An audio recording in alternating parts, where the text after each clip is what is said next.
Hi guys, I did predict this, although it was almost inevitable, that the candidates to replace Rishi Sunak would pile the blame for the election loss onto him. Now, of course, the former Prime Minister must carry a lot of the responsibility for the defeat, his terrible campaign, the timing and the messaging. However, as I said at the time, no Tory would have been able to pull the party out of the jaws of defeat. But it seems those seeking to replace Rishi, principally Suella Braverman and Kemi Badenoch, are willing to throw mud at each other to win over whoever still signed up as a member. What's really remarkable is this new exclusive from Stephen Swinford. And he reports what Kemi Badenoch has had to say, using the first meeting of the shadow cabinet to criticise Rishi Sunak's election campaign. She feels that her colleagues are failing to grasp the enormity of the defeat suffered by the Conservatives, a historic defeat, of course, on election night. Of the many things she said Sunak's decision to call an early election without informing his cabinet bordered on unconstitutional.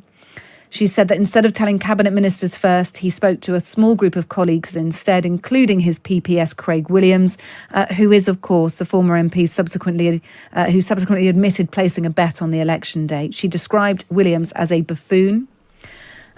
She said that colleagues like Penny Mordaunt would still be MPs today if Rishi Sunak had not returned early from D-Day commemoration. So in other words, it cost them serious votes and serious personnel. She said the Tories were still clearly traumatised. She's accused Suella Braverman of having a very public nervous breakdown. Of course, we've heard those comments from Suella Braverman at the Conservatism conference. She said Rishi Sunak should stay on to ensure an orderly transition to his successor.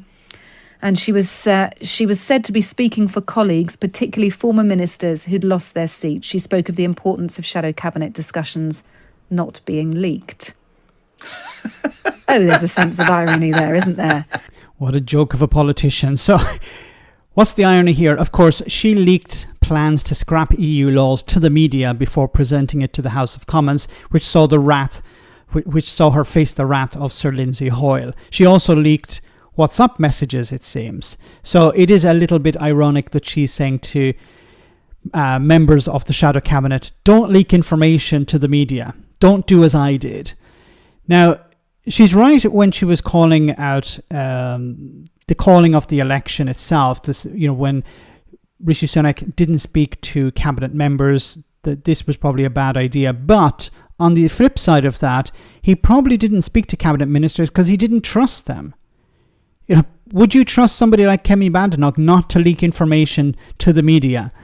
Although the plan to hold his cards close to his chest didn't work either, because as we heard there, his private secretary placed a bet on the election date. Now, a few other things that you mentioned was, for example, Penny Mordaunt holding on to her seat. I don't know if that's true. It's possible that if Rishi Sunak had returned at the right time, not come back early from the D-Day commemorations, it could have helped the Conservatives hold on to a few seats. It's possible, but it's not guaranteed. And, we can't really run the election again as a test to see if Penny Mordaunt would have held on to her seat. But it seems she's the victim of Rishi Sunak's blunder there, potentially.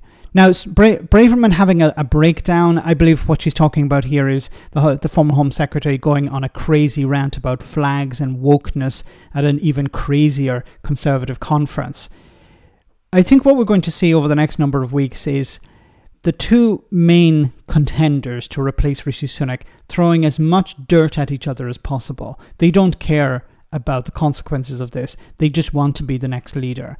The technical term is rats in a sack. Fighting like rats in a sack. I think this is what we're going to see going forward. And this will be juxtaposed with the Labour Party, the Labour government, who are presenting stability, at least at the moment, while the Conservatives are just absolutely insane. Let me know in the comment section, guys, what you think. As always, your comments are greatly appreciated. Thanks a lot.